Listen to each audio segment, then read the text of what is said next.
Bonjour, je suis Julie Lécuyer, je suis la coordinatrice des dispositifs de réussite étudiante à l'UNC. Bonjour tout le monde, je suis Laurence Kerdoncuff, responsable de l'OFIP de l'UNC. Aujourd'hui, nous allons parler stage. Mais avant de démarrer, quelques conseils. Placez-vous dans un lieu isolé, au calme. Déconnectez les autres appareils du réseau et branchez votre ordinateur sur secteur. Vous pouvez régler le son et si besoin mettre un casque. Et enfin, prendre des notes. Alors aujourd'hui, notre objectif, c'est de tout savoir sur les stages pendant votre cursus à l'UNC. Alors nous voici sur votre ENT. Vous allez ici dans le petit menu Burger, onglet Scolarité, rubrique Stage. Alors nous voici sur la page Stage de votre ENT. Notre objectif aujourd'hui, vous donner envie de faire des stages et également vous montrer où trouver l'information et toute la procédure. Le stage, d'abord, c'est un booster d'expérience. Vous allez découvrir le monde du travail, vous allez mettre en œuvre ce que vous apprenez à l'université. Vous allez également vérifier si un secteur d'activité ou un métier vous plaît ou finalement non. Donc cela va nourrir votre projet professionnel. Et puis les stages, c'est l'occasion de se faire un réseau professionnel. Et tout simplement, c'est obligatoire pour valider votre diplôme. Alors à l'université, vous pouvez faire des stages découvertes dès la première année. Ce sont des stages facultatifs de quelques jours jusqu'à 2 mois maximum pendant les vacances, les petites ou les grandes. Mais vous avez également le stage obligatoire de fin de licence qui est généralisé à toutes les formations de l'UNC depuis 2 ans déjà. Première étape, c'est chercher et trouver un stage. Alors comme vous le voyez à l'écran, on vous a mis différentes ressources. Le site de la province Sud, choisir son stage, mais également le site Un jeune, une solution pour celles et ceux qui choisiraient de faire un stage dans l'Hexagone. Prochainement, courant 2025, vous aurez accès à la plateforme Réseau Pro où vous pourrez consulter et candidater directement sur les offres de stage versées par les employeurs publics et privés de Nouvelle-Calédonie. Pour trouver votre stage, le conseil, c'est de penser au plus large. Vous pouvez utiliser votre réseau personnel, vous pouvez questionner vos enseignants, vos responsables pédagogiques, vous pouvez également venir nous consulter à l'OFIP de l'UNC et multiplier les chances de trouver un terrain de stage qui correspond à votre projet et à votre profil.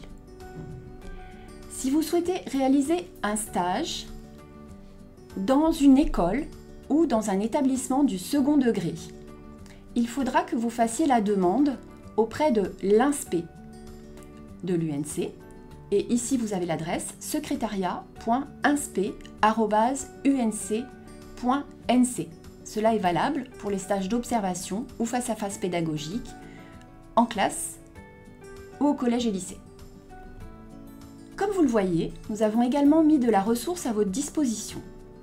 Alors, la première d'entre elles, c'est la brochure des stages. Le lien est cliquable et on arrive sur cette brochure qui s'intitule « Recruter nos étudiantes et étudiants en stage, en alternance et sur des projets ». C'est une brochure qui fait propre, qui fait professionnel et sérieux et que vous pouvez joindre à vos candidatures pour trouver un stage. Dans cette brochure, les employeurs trouveront les 4 formules possibles pour l'accueil de stagiaires, d'étudiants en projet tutoré, d'alternants et même d'étudiants en thèse CIFRE. À mettre avec la brochure, vous trouverez ici le calendrier des stages obligatoires. On va zoomer pour vous inviter à regarder les têtes de colonne. Comme vous le voyez, tous les diplômes sont répertoriés pour tous les départements avec l'année où s'effectue le stage, le domaine, les exemples de missions qui peuvent vous être confiées par les employeurs, le référent pédagogique et son contact. Plus bas dans le document, voici le calendrier. Comme vous le voyez, formation par formation, vous y trouverez la période où le stage doit être effectué. On revient sur l'ENT pour vous montrer que vous avez également à votre disposition un vademecum. Alors le vademecum du stagiaire, c'est en fait le guide qui va vous donner des informations précieuses sur l'avant, pendant et après le stage que nous vous laisserons découvrir en détail. L'idée est de pouvoir répondre à vos questions comme une FAQ. Direction la procédure. Alors, il faudra tout d'abord compléter et signer la convention de stage. Les 3 parties signataires sont l'organisme d'accueil qui vous accueille en entreprise, ainsi que le tuteur sur place, votre enseignant référent de l'UNC et vous-même. Vous allez pouvoir choisir votre convention de stage en fonction du type de stage. Si c'est un stage de découverte hors cursus, stage facultatif non obligatoire, vous cliquez dessus et vous pouvez télécharger directement le document, l'imprimer et le remplir. Vous remarquerez qu'il y a certains champs dans la convention qu'il faudra remplir également, notamment les activités confiées et les modalités de gratification le cas échéant.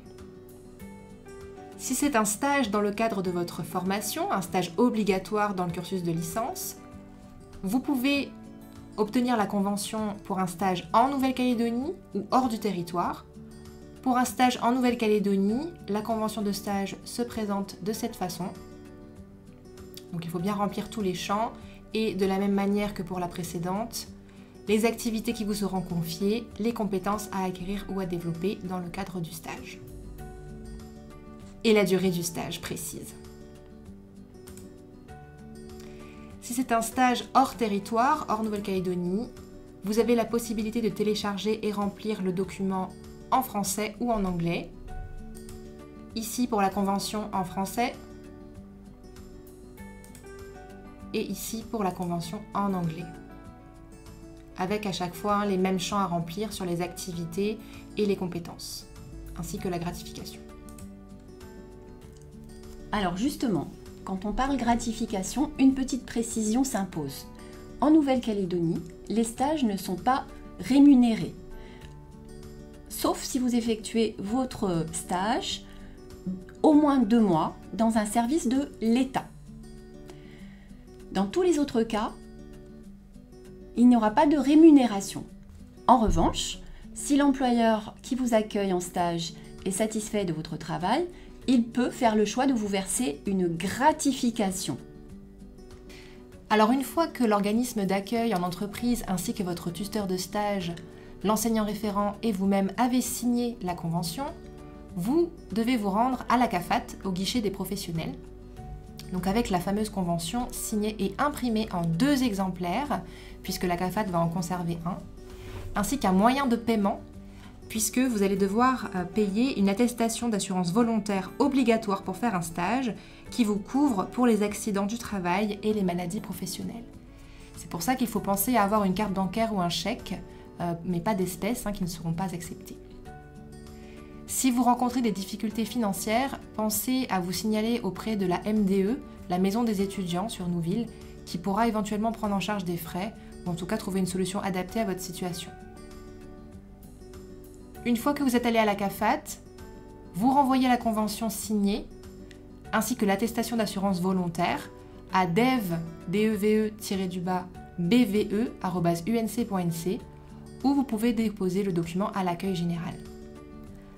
Attention néanmoins au délai, il faut déposer votre convention de stage pour signature au moins 15 jours avant le début d'un stage en Nouvelle-Calédonie et 1 mois avant s'il s'agit d'un stage hors Nouvelle-Calédonie, en métropole donc ou à l'international. Le stage ne sera pas validé si la convention n'est pas remise signée à l'UNC dans les délais. En effet, c'est le bureau de la vie étudiante, le BVE, qui va faire signer la présidente de l'université. Et la convention finalisée sera envoyée sur votre boîte mail UNC, votre boîte mail étudiante. Attention donc à ne jamais débuter le stage avant la signature finale de la présidente. Votre stage peut donc commencer Pensez bien à toujours conserver vos conventions de stage, que ce soit les stages découvertes ou, a fortiori, le stage obligatoire de fin de cursus. Pourquoi ? Eh bien parce qu'elles vous seront utiles ultérieurement, notamment pour vos candidatures en master, où souvent, les équipes pédagogiques des masters demandent à ce que vous versiez la preuve des stages que vous avez réalisés. Donc, conservez bien vos conventions de stage. Pour les stages à l'international, hors métropole, pensez à bien vous renseigner sur la destination, en consultant le site de France Diplomatie, en vous inscrivant sur le fil d'Ariane et en produisant une assurance rapatriement. Pour toute information, n'hésitez pas à nous contacter à l'OFIP, dev-ofip@unc.nc ou à demander des renseignements sur la procédure au Bureau de la vie étudiante et des études dev-bve-unc.nc. On va terminer par quelques conseils importants qui sont là. On va aller directement sur les rubriques pendant le stage et après le stage pour vous donner quelques éléments pour vous organiser et un aide-mémoire pour tout ce qui est important à penser. Donc, comment s'organiser ? On vous invite à tenir un mini-journal hebdomadaire, surtout pour le stage longue durée de fin de licence. Quelles activités j'ai accomplies cette semaine ? Est-ce que je peux les chiffrer ? Le chiffre est toujours utile pour le CV. Quelles compétences j'ai utilisées ? Qu'est-ce que j'ai appris cette semaine ? Vous vous prenez un quart d'heure le vendredi de chaque semaine et vous faites ce micro-bilan. Collectez également les informations au fur et à mesure pour rédiger votre rapport de stage, pour ne pas être dans un goulot d'étranglement au niveau du temps à la fin du stage. Demandez également des points réguliers à votre tuteur. Vous êtes là pour apprendre, il s'est engagé à vous encadrer, il ne faut pas rester dans votre coin, mais demandez des points réguliers. À la fin du stage, demandez du feedback, bien évidemment au tuteur, mais également aux collègues. N'oubliez pas que vous allez intégrer souvent une équipe. Il est rare de travailler seul. Donc c'est très intéressant d'avoir également les retours de vos collègues sur la période de stage pour vous améliorer dans votre posture professionnelle et dans votre connaissance du terrain de travail.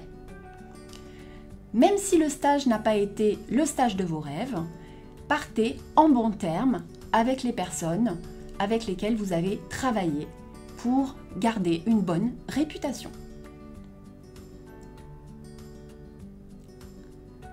Alors, une diapo importante, voici 4 bonnes pratiques qui peuvent être votre code de conduite pendant le stage. Pratique 1, le b.a.-ba. Le b.a.-ba, c'est la politesse, le respect et la ponctualité. C'est une évidence, mais ça va mieux en le rappelant. Deuxième pratique, la posture d'ouverture. Posez des questions. Prenez le temps d'observer les codes et usages de l'entreprise. Restez naturel et soyez vous-même pour vous adapter et bien vous intégrer dans l'équipe. Faites preuve d'initiative. Et surtout, ne restez jamais seul en cas de problème. Informez-en votre tuteur et, le cas échéant, votre référent pédagogique. Troisième pratique, comprendre sa place. Vous êtes junior, vous avez tout à apprendre, donc soyez humble. Sachez également accueillir la critique, elle est souvent positive, et rebondir pour vous améliorer. Concernant la vie de l'équipe, il peut y avoir des moments de tension, parce qu'il y a des échéances, du stress en milieu professionnel. S'il y a des problèmes de tension interpersonnelle, restez neutre et discret. Ne prenez pas part aux difficultés qui peuvent surgir dans les interactions entre les personnes. Dernière pratique, le respect des règles et de la confidentialité. Quand on est en stage, que ce soit en entreprise, en administration, dans une association, on se conforme aux règles de sécurité au travail. Par ailleurs, adopter le code vestimentaire si besoin.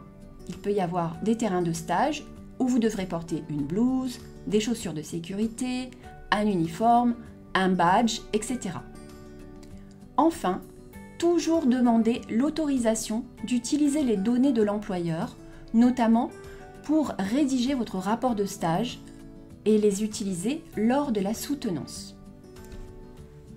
Enfin, 4 conseils pour après le stage, comment bien le valoriser. Premier conseil, préparez le rapport et la soutenance au fil du stage et à l'issue de celui-ci. Donc, finissez de rédiger, faites valider par le tuteur et entraînez-vous soigneusement à la présentation orale. Deuxième conseil, actualisez tout de suite votre CV.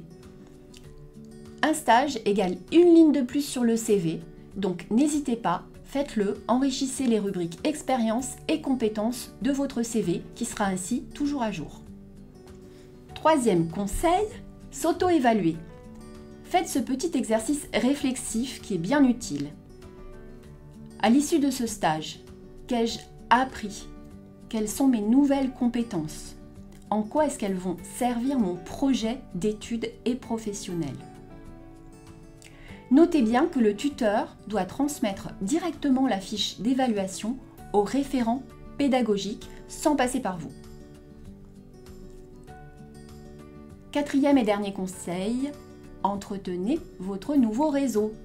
Partagez des posts sur LinkedIn, donnez des nouvelles, envoyez un petit mot pour les vœux du nouvel an, etc. Bref, gardez contact. Vous l'aurez compris, les stages, qu'ils soient facultatifs comme obligatoires, sont un vrai plus dans votre parcours. Vous savez maintenant où trouver la procédure, les ressources et les conseils. N'oubliez pas que pour toute question, l'OFIP reste à votre disposition. À bientôt. À bientôt.